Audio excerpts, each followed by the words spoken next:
19 வயதான யுவதியும் 21 வயதான அவரினுடைய கணவருமாக இணைந்து அந்த பெண்ணினுடைய தாயை கொன்ற சம்பவம் தற்பொழுது இலங்கையில் யாழ்ப்பாண பகுதியில் அரங்கேறி இருக்கின்றது. குறிப்பிட்ட இந்த ஒரு விடயம் பெரும் அதிர்வலைகளை உண்டு பண்ணியிருக்கின்ற கூட சொல்ல முடியும். குறிப்பாக இந்த ஒரு விடயத்தில் அந்த கொலை செய்யப்பட்ட பெண் பார்த்தீங்கன்னு சொல்லி நான் குறிப்பிட்ட அந்த பெண்ணினுடைய தாயார் பார்த்தீங்கன்னா யாழ்ப்பாண பல்கலைக்கழகத்தினுடைய ஒரு முக்கியமான விரிவுரையாளரும் கூட, அதாவது யாழ்ப்பாண பல்கலைக்கழகத்தினுடைய சித்த மருத்துவ பீட மூத்த விரிவுரையாளர் அப்படின்னு சொல்லப்படுகின்றது. உண்மைக்குமே இந்த ஒரு விடயம் தற்பொழுது கடந்த சில நாட்களாக பாரிய அளவில் பெரும் அதிர்ச்சியை ஏற்படுத்தி எல்லாராலும் பேசப்பட்டு கொண்ட ஒரு விடயமாக இருக்கின்றது. காரணம், இப்படியான ஒரு சம்பவம் யாழ்ப்பாணத்தில் நடந்திருக்கின்றது தான் ஒரு பெரிய ஒரு அதிர்ச்சியான ஒரு விடயமாக இருக்கின்றது. இதனால தான் நிறைய அதிர்வலைகளும், அதாவது ஒரு பெண் தன்னுடைய கணவருடன் இணைந்தா இந்த கொலையை செய்திருக்கின்றார் என்கின்ற மாதிரியாக பல பேச்சுக்கள் நடந்து கொண்டிருக்கின்றன. இது பற்றிய பல அதிர்வு தரும் உண்மைகளும் வெளிவந்த வண்ணமாக இருக்கின்றது. ஆகவே இந்த காணொலியில் எல்லாவற்றையும் ஒன்றிணைத்ததாக நான் உங்களுக்கு இந்த செய்தி தொகுப்பை செய்யலாம் என்று நினைக்கின்றேன். குறிப்பாக இது எல்லாமே நீங்கள் அறிந்த விடயம் தான், ஆனாலுமே இது ஒரு விழிப்புணர்வுக்காக நான் இந்த காணொலியை இன்றைக்கு பதிவு செய்து கொண்டிருக்கின்றேன். ஆகவே முடிந்தளவு இணையவர்களுக்கு பகிர்ந்து கொள்ளுங்கள். இதனுடன் இணைத்து இன்னும் ஒரு விடயமாக, அந்த மட்டக்களப்பு பகுதியிலே உங்களுக்கு தெரியும், பாலடை இந்த கிணத்திலிருந்து ஒரு பெண் உயிருடன் மீட்கப்பட்டிருந்தார். ஆகவே அந்த ஒரு சம்பவம் பற்றியும் பல உண்மைகள், குறிப்பாக அந்த ஒரு சம்பவம் தொடர்பில் ஒரு பெண்ணே கைதாகி இருக்கின்றார். இதுதான் இன்றைக்கு ஒரு மிகப்பெரிய பேசுபொருளாக இருக்கின்றது. ஆகவே எல்லாவற்றையும் ஒன்றிணைத்ததாக நாங்கள் இந்த காணொலியிலே பார்க்கலாம். முக்கியமாக இது ஏற்கனவே நான் சொன்னது போல விழிப்புணர்வு சார்ந்து தருகின்றேன். என்ன விடயங்கள் என்றதை விரிவாகவே பார்க்கலாம். வணக்கம், நான் உங்கள் சங்கவி.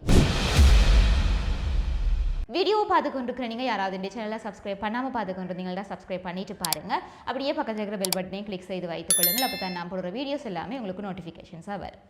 குறிப்பிட்ட இந்த விடயங்கள் தொடர்பான விரிவான தகவல்கள் என்று சொல்லி நாங்கள் பார்க்கின்ற பொழுது, ஒரு 19 வயதான யுவதி, அவருடைய கணவர் 21 வயது இருக்கக்கூடிய இளைஞன், இவர்கள் இருவரையுமே பார்த்தீங்கன்னா திருகோணமலையிலிருந்து போலீசார் கைது செய்கிறார்கள். அதன் பின்னராக முன்னெடுக்கப்பட்ட விசாரணைகளில் அந்த பெண்ணினுடைய தாயை அந்த 21 வயது இளைஞன் கொலை செய்தது தெரிய வருகின்றது. குறிப்பாக அந்த வாக்குமூலத்தின் பொழுது அந்த பெண் சொல்லித்தான் அந்த விரிவுரையாளர் உயிரிழந்திருக்கின்றார் என்கின்ற ஒரு விடயமே, கொலை செய்யப்பட்டிருக்கின்றார் என்கின்ற ஒரு விடயமே தெரிய வந்ததே தவிர அதற்கு முன்னதாக அவர் காணாமல் போய்விட்டார் என்கின்ற மாதிரியாகத்தான் பேசப்பட்டு கொண்டிருந்தது. குறிப்பாக இந்த ஒரு சம்பவம் தொடர்பில் அந்த பெண்ணினுடைய அண்ணன், அவர் காலையில் எழுந்து பார்க்கின்ற பொழுது அறையிலே தன்னுடைய தாயும் தங்கையும் காணவில்லை என்று சொல்லி போலீஸ் நிலையத்திலே சென்று முறைப்பாடு செய்கிறார். அதன் பின்னராக போலீசார் விசாரணைகளை முன்னெடுத்த சமயத்திலே வீட்டிலே மேலே கூரையை பிரித்து கொண்டு, அதாவது ஓட்டை பிரித்து கொண்டு உள்ளே இறங்கியதும் கயிறுகளின் மூடாக அவர்கள் வெளியேறியதுக்கான அடையாளங்களும் தடயங்களும், அதே சமயம் தலைமுடி பார்த்தீங்கன்னா வெட்டுப்பட்டு அங்கங்கே இருந்த சில தடயங்களும் கிடைக்கப்பட்டிருக்கின்றன. அதிலிருந்து விசாரணைகளை முன்னெடுத்த போலீசார் குறிப்பாக அந்த 19 வயது யுவதியினுடைய தொலைபேசி இலக்கத்தை பயன்படுத்தி பரந்தன் பகுதியில் ஒரு ஏடிஎம்மினூடாக பணம் பெற்றுக்கொண்டதும் தெரிய வந்திருக்கின்றது. அதன் பின்னராக QR கோட்டினை பயன்படுத்தி திருகோணமலையிலே ஒரு எரிபொருள் நிரப்பு நிலையத்தில் எரிபொருள் அவர்கள் அடித்துக் கொண்டதுமே தெரிய வந்திருக்கின்றது. அங்கு அந்த ஒரு விடயம் அவர்களை போலீசார் அறிந்து கொண்டதுமே உடனடியாக திருகோணமலைக்கு சென்று அந்த எரிபொருள் நிரப்பு நிலையத்தில் இருந்த சிசிடிவி காட்சிகளை சோதனையிட்ட சமயத்திலே தான் இந்த இருவரும் அங்கே வந்தது உறுதிப்படுத்தப்பட்டு, அதன் பின்னராக அந்த பகுதியிலே வைத்து அந்த இருவரையும் போலீசார் கைது செய்கின்றார்கள் திருகோணமலையை வைத்து. அதன் பின்னராக அவர்களை விசாரணைக்கு உட்படுத்திய பொழுதுதான் அந்த தாயார் எங்கே என்று கேட்கின்ற சமயத்திலே அந்த பெண் அந்த குறிப்பிட்ட கணவன், தன்னுடைய கணவன் கழுத்து நெரித்து கொலை செய்த அந்த ஒரு விடயத்தை அவர் சொல்லி இருக்கின்றார். ஆனால் இதில் என்ன அதிர்ச்சியான உண்மை என்றால், இதில் உண்மைக்குமே அந்த பெண் இதற்குள்ளே சம்பந்தப்பட்டிருக்கின்றாரா, அந்த பெண்ணினுடைய சம்மதத்துடன் அது நடந்ததா என்று கேட்டால் உண்மைக்குமே அதற்கான பதில் சொல்ல முடியாது. ஏனென்றால் இந்த பெண் ஏற்கனவே இந்த இளைஞனுடன் அவருக்கான பதிவு திருமணம், அவருடைய காதலன் என்று சொல்லப்படுகின்றது. ஆனால் இல்லை கணவர். காரணம், பதிவு திருமணம் நடந்திருக்கிறதாக சொல்லப்படுகின்றது. அதன் அடிப்படையில் அதன் பின்னராக அந்த இளைஞன் நல்லவர் கிடையாது, அவர் போதைப் பொருளுக்கு அடிமையானவர், அவருடைய நடத்தைகள் தவறானவை என்றதை அந்த பெண் புரிந்து கொண்டு அதன் பின்னராக அந்த கணவனை பிரிந்து தன்னுடைய தாயார் வீட்டிலே வந்திருந்திருக்கின்றார். அதன் பின்னராகத்தான் விவாகரத்து வழக்குகளும் கூட நடந்து கொண்டிருக்கிறதாக சொல்லப்படுகின்றது. இந்த சூழ்நிலையில் தான் இந்த ஒரு கடத்தல் சம்பவம் அரங்கேறியிருக்கின்றது. குறிப்பாக யாழ்ப்பாணம் அரியாலை பகுதியை சேர்ந்தவர் தான் இந்த 54 வயது இருக்கக்கூடிய திலீபன் திலீபன் தயாளினி எனப்படக்கூடிய விரிவுரையாளர். ஆனால் இவர்கள் வந்து தற்பொழுது தங்கியிருக்கக்கூடிய இடம் வந்து பார்த்தீங்கன்னா பாண்டியன் தாழ்வு பகுதியிலே அவர்கள் இருந்திருக்கிறார்கள். அந்த பாண்டியன் தாழ்வு பகுதியில் இருந்து தான் இவர்களை வந்து அந்த இளைஞன் கடத்தி கொண்டு சென்றிருக்கிறார். அதன் பின்னராக இந்த நேற்றைய தினம்தான் அந்த விரிவுரையாளனுடைய சடலம் வந்து மீட்கப்பட்டிருந்தது. ஆனால் அவரை கொலை செய்துவிட்டு அவர்கள் தூக்கி போட்ட நாள் எப்போது அப்படின்னு கேட்டிங்கன்னா கடந்த 18ஆம் தேதி அன்று. இன்றைக்கு 22ஆம் தேதி, நேற்றைய தினம் 21ஆம் தேதி தான் அந்த சடலம் வந்து மீட்கப்பட்டிருந்தது. அதன் பின்னராக இவர்கள் வந்து அந்த விரிவுரையாளரை கழுத்து நிறுத்து கொலை செய்துவிட்டு இவர்கள் எங்கே போட்டுவிட்டு சென்றிருக்கிறார்கள் என்றால் யாழ்ப்பாணத்தில் தனங்கிழப்பு அருகுவழி பகுதியில் இருக்கக்கூடிய ஒரு புதர் ஒன்றுக்குள்ள தான் வீசிவிட்டு திருகோணமலை காண சென்றிருக்கிறார்கள். இதிலே உண்மைக்குமே பெரிய ஒரு அதிர்ச்சி என்ன என்றால் இந்த பெண் அன்று 18ஆம் தேதி அந்த தாயாரை கொலை செய்துவிட்டு அதற்குள்ளே புதருக்குள்ளே தூக்கி எறிந்துவிட்டு செல்கின்றார்கள். அதன் பின்னராகவும் அந்த இளைஞனுடன் எவ்வாறு இவர் பயணம் செய்து கொண்டிருந்தார், இவரால் அந்த இடத்தை விட்டு தப்பிக்க முடியாமலா இருந்தது, அந்த இடத்திலே இவரால் கூக்குரலிட முடியாமலா இருந்தது, என்ன நடந்தது, அந்த பெண்ணுமே சேர்ந்து இதை செய்தாரா இல்லை என்றால் அந்த பெண் அந்த இளைஞனுடைய கட்டுப்பாட்டில் இருந்தாரா என்றது இனி வரக்கூடிய விசாரணைகள் தான் தெரிய வரும். ஆனால் உண்மைக்குமே இப்படியான ஒரு சம்பவத்தை வந்து நான் நிறைய பத்திரிகைகளில் பார்த்துருக்கின்றேன், வேறு வேறு இடங்களிலே நடக்க கேட்டிருக்கின்றேன். ஆனால் நாங்கள் வாழ்ந்து கொண்டிருக்கக்கூடிய அந்த சூழல்களிலேயே நடக்கின்றது என்றதை அறிகின்ற பொழுது நிச்சயமாக மிகவும் பயமாக இருக்கின்றது உண்மையை சொல்லப்போனால். ஏனென்றால் இன்றைய இந்த இளம் சமூகம் எதை நோக்கி போய்கொண்டிருக்கின்றது என்றதை நிச்சயமாக தெரியவில்லை. இதிலே நிறைய விமர்சனங்கள், காதல் அது இது அப்படின்னு சொல்லி நிறைய விமர்சனங்கள் வந்து எல்லாராலையுமே வைக்கப்பட்டு கொண்டிருக்கின்றது, நிறையவே சரியான கருத்துகளும் கூட. ஆனால் இந்த விடயத்தை பற்றி நான் இன்றைக்கு பேச வேண்டும். கடந்த காலங்களில் என்னுடைய காணொலிகளை நீங்கள் பார்த்திருக்க மாட்டீர்கள். ஆனால் ஏனென்றால் எனக்கான நேரம் இன்மை காரணமாக அதை என்னால் பதிவு செய்ய முடியாமல் இருக்கின்றது. இருந்தாலுமே கடந்த 2 நாட்களாக நான் இதை பற்றி பேச வேண்டும் என்று சொல்லி இன்றைக்கு நேரம் ஒதுக்கி நான் இந்த பதிவினை மேற்கொள்கின்றேன். காரணம் இதை பற்றி நிச்சயமாக கதைத்தே ஆக வேண்டும் என்பது. ஏனென்றால் இன்றைய இளம் சமுதாயத்தினர் வந்து இந்த போதைப் பொருளுக்கு அடிமையாகி அதே சமயம் இந்த காதல் என்கின்ற நிறைய விடயங்கள் வந்து இளம் சமுதாயத்தினரை வந்து ஒரு வேளை கட்டி போட்டு கொண்டிருக்கின்றதோ அதனூடாக அவர்களை வந்து தவறான வழிக்கு நடத்தி கொண்டு செல்கின்றதோ என்றது வந்து நிறையவே கேள்விகளாக இருக்கின்றது. அந்த வகையிலே இந்த காதல் என்றது தவறு கிடையாது. நிச்சயமாக காதலித்து நீங்கள் திருமணம் செய்வதுன்றது வந்து நல்ல விடயம் தான். நிறைய பேருக்கு அது நிறைய காதல் திருமணம் செய்தவர்களினுடைய வாழ்க்கையிலே அவர்கள் முன்னுக்கு வந்த ஆட்களுமே நிறைய பேர் இருக்கின்றார்கள். ஆகவே இங்கே காதல் செய்வது தவறு கிடையாது. ஆனால் நீங்கள் காதல் செய்கிறவர் யார் என்றுதான் இங்கே பெரிய கேள்வியாக இருக்கின்றது. சரியான நபரை நீங்கள் தெரிவு செய்ய வேண்டும்.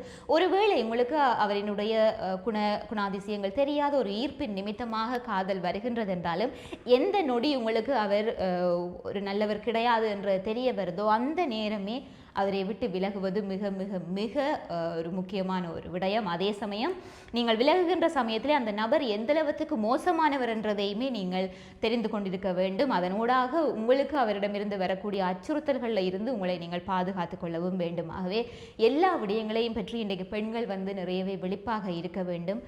காதல் என்றது வந்து உண்மைக்குமே அந்த பெண் விரிவுரையாளரை பார்க்கின்ற பொழுது அவர் ஒரு கல்வி மேதாவி. இன்றைக்கு யாழ்ப்பாணம் வந்து ஒரு பெரிய ஒரு கல்வி மேதாவியை வந்து இழந்திருக்கின்றது. அப்படிப்பட்ட ஒரு தாய்க்கு 19 வயதான யுவதி என்கின்ற சமயத்திலே இவர் பதிவு திருமணம் செய்துவிட்டார். எனக்கு தெரிந்த ஒரு 18 வயது 19 வயதுக்கு இடைப்பட்ட காலத்திலே அவர் திருமணம் செய்திருக்கக்கூடும்.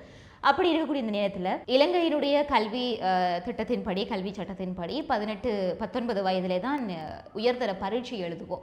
ஆகவே இந்த 19 வயதிலே அந்த மாணவி உயர்தர பரீட்சையை நிறைவு செய்தாரா இல்லையா என்றதே இங்கே பெரிய கேள்வியாக இருக்கின்றது. ஆகவே தயவு செய்து படிக்கின்ற காலத்திலே காதலிக்கின்றீர்களாக இருந்தால் அது ஒரு புறம் இருக்கட்டுக்கும். ஆனால் உங்களுடைய கல்வியை நோக்கி நீங்கள் முழு கவனத்தையும் செலுத்துங்கள். உங்களுடைய கல்விதான் கடைசியில் உங்களை காப்பாற்றும். திறமை இருக்கின்றது, திறமையை வைத்துக்கொண்டு நான் முன்னேறலாம் அப்படின்னு சொல்லி நீங்கள் எதிர்பார்க்கலாம். ஆனால் அந்த திறமையை அந்த திறமையை வைத்துக்கொண்டு நான் எவ்வாறு முன்னுக்கு வர வேண்டும், நான் என்னென்ன நடைமுறைகளை செய்ய வேண்டும் என்றதை வந்து நீங்கள் யோசிப்பதற்கும் சிந்திப்பதற்கும் அவற்றை நடைமுறைப்படுத்துவதற்கும் உங்களுக்கு கல்வி அறிவு தேவை. கல்வி என்றது வெறுமனே பரீட்சைக்காக படித்தவற்றை ஒப்புவித்து விட்டு வருவது கிடையாது. மாறாக நீங்கள் படித்தவற்றை உங்களுடைய வாழ்க்கையில் நீங்கள் பயன்படுத்த வேண்டும். உண்மைக்குமே அந்த பெண் விரிவுரையாளர் தன்னுடைய பிள்ளைகளை வளர்க்கின்ற சமயத்தில் எவ்வளவோ கனவுகளுடன் வளர்த்திருப்பார். தன்னை போன்று பெரிய ஒரு படித்த கல்விமானாக வர வேண்டும் என்கின்ற எண்ணத்துடன் அவர்களை வளர்த்திருப்பார். ஆனால் இன்றைக்கு தன்னுடைய பெண்ணினுடைய கணவராலே உயிரிழக்கக்கூடிய, அந்த பெண் தெரிவு செய்த ஒரு நபராலே உயிரிழக்கக்கூடிய நிலைமை அவருக்கு வரும் என்றதை யாருமே எதிர்பார்த்திருக்க மாட்டார்கள். ஆகவே முடிந்த அளவு நீங்கள் தெரிவு செய்கின்ற நபரை சரியாக தெரிவு செய்யுங்கள். அதே சமயம் உங்களுடைய வீடுகளே இருக்கக்கூடிய ஆண் பிள்ளைகளாக இருக்கட்டும், பெண் பிள்ளையாக இருக்கட்டும், அவர்கள் யாருடன் பழகுகின்றார்கள், எங்கே செல்கின்றார்கள், எப்போது வருகின்றார்கள், இந்த போதை பழக்கம் தொடர்பாக அவர்களுக்கு ஏதாவது தொடர்பு இருக்கின்றதா என்றதை தயவு செய்து நீங்கள் உன்னிப்பாக கவனித்துக் கொள்ளுங்கள். என்னுடைய பிள்ளையை நான் நம்புகின்றேன் என்றது வேறு, ஆனால் இன்றைய காலம் என்றது வேறு. ஆகவே தயவு செய்து நீங்கள் அதை சார்ந்து கவனித்துக் கொள்ளுங்கள். என்னால் நிறைய விமர்சனங்கள் நான் இன்னும் சிலது பார்த்திருந்தேன். என்ன அப்படி என்றால், குறிப்பாக இந்த பெண் விரிவுரையாளரும் அவருடைய கணவரும் அரசாங்க வேலையாக இருக்கக்கூடும். ஆகவே இவர்கள் பிள்ளைகளுக்கான நேரத்தை கொடுக்கவில்லை. ஆகவே பாசத்துக்காக அந்த பிள்ளை வந்து எங்கிய சமயத்திலே வேறொருவரிடமிருந்து கிடைக்கின்ற பொழுது அது வந்து அந்த பிள்ளை தவறி சென்று விட்டது அப்படி என்று சொல்லி, அந்த கருத்து சரியாக இருந்தாலும் இவர்களினுடைய இந்த குடும்பத்துடன் அந்த கருத்து ஒத்துப்போகுமான்னு கேட்டால் எனக்கு அது சொல்ல முடியாது. இன்னைக்கு அவர் உயிருடன் இல்லை. ஆகவே அவர்களை பற்றிய விடயங்களை நாங்கள் பேசுவது வந்து நிச்சயமாக அவதானமாக நாங்கள் கதைக்க வேண்டும். அந்த வகையிலே இந்த ஒரு விடயத்தை நான் விழிப்புணர்வுக்காக எதிர்வரக்கூடிய காலங்களில் இந்த மாதிரியான சம்பவங்கள் நடக்கக்கூடாதுன்றதுக்காக ஒரு விடயத்தை சொல்லலாம். என்ன அப்படின்னா, இன்றைய பெற்றோர்கள் முடிந்தளவு உங்களுடைய பிள்ளைகளுடன் நேரத்தை செலவிடுங்கள். திருமணம் முடித்து விட்டார், திருமணம் முடிக்கவில்லை, எல்லாம் உங்களுடைய பிள்ளைகள். ஆகவே பிள்ளைகளுடன் நீங்கள் நேரத்தை செலவிடுங்கள். அவர்களுடைய வாழ்வில் என்ன நடக்குது என்றதை வந்து நீங்கள் தெரிந்து கொள்ளுங்கள். இதனோடாக நிறைய பிரச்சனைகள் வந்து இல்லாமல் போகலாம். ஆகவே தயவு செய்து பெற்றோரும் வந்து பிள்ளைகளுக்கான நேரத்தை கொடுங்கள் என்றதுமே என்னுடைய ஒரு சிறிய வேண்டுகோளாக இருக்கின்றது. இதை தாண்டி இன்னொரு விடயத்தை பற்றி பார்ப்போமாக இருந்தால், இந்த மட்டக்களப்பு பகுதியிலே நடந்த ஒரு சம்பவம் தான். அதாவது தாந்தாமலை நெல்லிக்காடு வயல் பிரதேசத்தில் இருந்து ஒரு பாலடைந்த கிணற்றில் இருந்து ஒரு பெண் வந்து உயிருடனே மீட்கப்பட்டிருந்தார். அவருடைய 2.5 வயது குழந்தை ஒரு சில கிலோமீட்டர்கள் தாண்டி தொலைவிலே வந்து ஒரு வயல்வெளியிலிருந்து அழுது கொண்டிருந்த நிலைமையில் அந்த பெண் மீட்கப்பட்டிருந்தார். அது தொடர்பான காணொலிகள் எல்லாமே நீங்கள் பார்த்திருப்பீர்கள். அதன் எல்லாமே நான் இதில் இணைக்க முடியாது, ஏனென்றால் அதனை நிச்சயமாக யாராலையுமே பார்க்க முடியாது. அவ்வளவுக்கு பயங்கரமான அந்த காணொலி அது. இந்த சூழ்நிலையில் வந்து பார்த்தீங்கன்னு சொல்லி சொன்னால், போலீசாருக்கு கிடைத்த தகவல்களின்படி விசாரணைகளை முன்னெடுத்த சமயத்தில் காஞ்சிரங்குடா பகுதியை சேர்ந்த தம்பதியினரும் மற்றும் ஒரு இளைஞன் என்று சொல்லி 3 வரை வந்து போலீசார் வவுனதீவு பகுதியில் வைத்து நேற்றைய தினம் கைது செய்திருக்கின்றார்கள். ஆகவே இந்த சம்பவம் தொடர்பில் தெரிய வர்றது வந்து, கடந்த வியாழக்கிழமை அன்று அந்த பெண் வவுனதீவு பகுதியிலிருந்து மட்டக்களப்புக்கு சென்றிருக்கிறார் தன்னுடைய குழந்தையுடன். அதன் பின்னராக வெள்ளிக்கிழமை அன்று, அதாவது மறுதினமே அந்த பாலடைந்த கிணற்றில் இருந்து மீட்கப்படுகின்றார். இதன் பின்னராக அந்த பெண்ணிடமிருந்து மேற்கொள்ளப்பட்ட விசாரணைகளில் இருந்துதான் பல அதிர்ச்சியான உண்மைகள் வெளியே வந்திருக்கின்றது. என்ன அப்படின்னு சொல்லி சொன்னால், இந்த வந்தாறு மூலை ஆலையடி வீதியில் இருக்கக்கூடிய வீடொன்றை சுற்றி வளைத்த போலீசார் வந்து அங்கு மறைந்திருந்த 26 வயது இருக்கக்கூடிய யுவதி மற்றும் 34 வயது இருக்கக்கூடிய அவருடைய கணவர் மற்றும் 22 வயது இருக்கக்கூடிய அவர்கள் ஒருவருடைய தம்பி, இவர்கள் 3 வரையுமாகத்தான் போலீசார் கைது செய்திருக்கின்றார்கள். இந்த நிலைமையில இந்த சம்பவ தினமான அந்த வியாழக்கிழமை அன்று பார்த்தீங்கன்னு சொல்லி சொன்னால், இந்த கணவன் மனைவி அவர்கள் 2 பேருமே வந்தாறு மூலையில் இருக்கக்கூடிய அவர்களுடைய வீட்டில் இருந்து கொக்கட்டிமலை பகுதிக்கு சென்று பின்னர் அங்கிருந்து ஆயித்திய மலை பகுதிக்கு வந்து சென்று அவர்கள் திரும்பிக் கொண்டிருந்த பொழுதுதான் இந்த வவுனதீவு பிரதேச செயலக அலுவலகத்துக்கு முன்னால வந்து குழந்தையுடன் இந்த பெண் வந்து நின்று கொண்டிருந்திருக்கின்றார். அந்த பெண்ணை பார்த்ததுமே இவர்கள் வந்து முச்சக்கரவண்டியை நிறுத்திவிட்டு அவரிடம் விசாரித்த சமயத்திலே அவர் வந்து மட்டக்களப்பு நகருக்கு போகிறதாக சொல்லியிருக்கின்றார். இவர்களுமே தாங்கள் அங்குதான் போகின்றோம் அப்படின்னு சொல்லி அந்த பெண்ணை ஏற்ற முற்பட்டிருக்கிறார்கள். அந்த பெண் தன்னிடம் முச்சக்கரவண்டிக்கான பணம் இல்லை என்று சொல்லியிருக்கிறார். ஆனால் 100 ரூபாய் தந்தால் போதும் அப்படின்னு சொல்லி அவரை ஏற்றிக்கொண்டு சென்றிருக்கிறார்கள். அப்படி செல்கின்ற சமயத்தில் அடகு வைத்து தன்னுடைய குழந்தையினுடைய நகைகளை மீட்கிறதுக்காக தான் போய்கொண்டிருக்கின்றேன் என்கின்ற அந்த விடயத்தை அவர் பகிர்ந்திருக்கிறார். நிச்சயமாக ஒரு பெண் வந்து தனியாக பயணம் செய்கின்ற பொழுது இன்னொரு பெண்ணை பார்க்கின்ற பொழுது கொஞ்சம் பாதுகாப்பாக உணர்வார். தன்னை பற்றி எல்லா விடயங்களையுமே பகிர்ந்து கொள்வார். அப்படியாக இந்த பெண்ணுமே எல்லாவற்றையுமே பகிர்ந்து கொண்டிருக்கிறார். அப்படி போன சமயத்தில் தான் அதன் பின்னராக அவரை அந்த இடத்துக்கு கொண்டு போய் சென்று மீண்டுமாக அந்த பெண் அவரை பின்தொடர்ந்திருக்கின்றார். அதன் பின்னர் அவர் வந்து அந்த அடகு வைத்த நகைகளை மீட்டதுமே தாங்கள் மீண்டும் வவுனதீவு தான் செல்கின்றோம் என்று சொல்லி அந்த பெண்ணை மீண்டுமாக அவர்கள் ஏற்றிக்கொண்டு சென்றிருக்கின்றார்கள். செல்கின்ற அந்த சமயத்தில் அந்த பெண்ணுக்கு மயக்க மருந்து கலந்த ஒரு பழச்சாறு ஒன்றினையும் குடிக்க கொடுத்திருக்கிறார்கள். அவரும் அதை அறியாமல் குடித்திருக்கின்றார். குடித்ததன் பின்னராகத்தான் இடையிலே இந்த 22 வயதுடைய இளைஞனை வந்து அவர்கள் ஏற்றியிருக்கிறார்கள். அப்பொழுது இவர் கொஞ்சம் மயக்க நிலைமையில் இருந்தபடியாக தன்னை இறக்கும்படியாக கேட்டிருக்கின்றார். ஆனால் கேட்டதுமே அவர் முற்றுமுழுதாகவுமே மயங்கிவிட்டார். அதன் பின்னராக இவர்கள் வந்து அவருடைய கழுத்தில் இருந்த 5 பவுன் தாலிக்குடி மற்றும் ஒரு சங்கிலி போன்றவற்றை அவர்கள் எடுத்துக்கொண்டு இந்த பெண்ணை வந்து அந்த பாலடைந்த கிணற்றிலே வீசிவிட்டு சென்றிருக்கிறார்கள். இதுதான் நடந்த ஒரு விடயமாக இருக்கின்றது. தற்பொழுது வந்து பார்த்தீங்கன்னா அந்த பெண் அந்த வீசப்பட்ட அந்த கிணற்றுக்குள்ளே இன்னும் ஒரு பெண், அது எத்தனை எத்தனை நாட்களான ஒரு உயிரிழந்த சடலம்ன்றது வந்து தெரியாது. நீங்கள் பார்த்திருப்பீர்கள் அந்த புகைப்படங்கள் எல்லாமே மிகவுமே உருக்குலைந்த நிலைமையில தான் அந்த சடலம் வந்து இருந்தது. அந்த பெண்ணை தான் இறந்துவிடக்கூடாது என்கின்றதுக்காக அந்த ஒரு சடலத்தை பிடித்தவாறாக அந்த பெண் அதற்குள்ளே தன்னுடைய உயிருக்காக போராடி இருக்கின்றார். அதன் பின்னராகத்தான் அந்த முனகல் சத்தம் கேட்டு அந்த பிள்ளை அழுது கொண்டிருந்ததையும் வைத்து அந்த பிள்ளையை மீட்டு அதன் பின்னராக அந்த தாயை வந்து மீட்டிருக்கிறார்கள். தற்பொழுது அந்த தாயும் பிள்ளையும் வந்து நலமாக இருக்கின்றார்கள். ஆனால் இதுவுமே ஒரு வேளை போதைப் பொருளினுடைய ஒரு கலாச்சாரத்தினுடைய வெளிப்பாடு தான் என்று சொல்லி ஆரம்பத்திலே பேசப்பட்டாலும் இது வந்து திட்டமிட்டு ஒரு செயற்பாடா இல்லை என்றால் தற்செயலாக நடந்த ஒரு செயற்பாடா என்று தெரியவில்லை. இனி வரக்கூடிய விசாரணைகளில் இருந்து தெரிய வரலாம். ஆனால் எல்லாவற்றிலையும் இருந்து நான் உங்களுக்கு சொல்லக்கூடியது ஒன்றே ஒன்று தான், பெற்ற பிள்ளைகளாக இருந்தாலும் நம்ப முடியாத காலத்திலே வாழ்ந்து கொண்டிருக்கின்றோம்.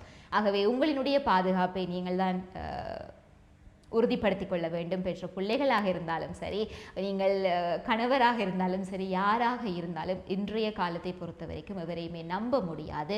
ஆகவே தயவு செய்து உங்களுடைய பாதுகாப்பை நீங்களே, கணவராக இருந்தாலும் சரி என்றால் அங்காலே மனைவி இல்லை என்று கிடையாது. மனைவி கணவர் எந்த உறவு முறையாக இருந்தாலும் உங்களை சுற்றி இருப்பவர்கள் வந்து எந்த நேரம் எவ்வாறு மாறுவார்கள் என்றது தெரியாத மாதிரியான ஒரு சூழ்நிலை தான் இப்பொழுது இருக்கின்றது. ஆகவே ஒவ்வொருத்தருமே எல்லாருமே இப்படியாண்டு கேட்டால் இல்லை, ஒரு சிலர் வந்து இப்படியாக இருக்கிறார்கள்ங்கிறதுக்காக நாங்கள் எல்லாரையுமே சுட்டி காட்ட முடியாது. ஆகவே இது தொடர்பிலே எல்லாருமே நீங்கள் விழிப்பாக இருந்து கொள்ளுங்கள். உங்களுடைய பிள்ளைகளினுடைய வளர்ப்பு சார்ந்து நீங்கள் கவனமாக இருந்து கொள்ளுங்கள். அவர்களுடைய கல்வி சார்ந்து கவனமாக இருந்து கொள்ளுங்கள்.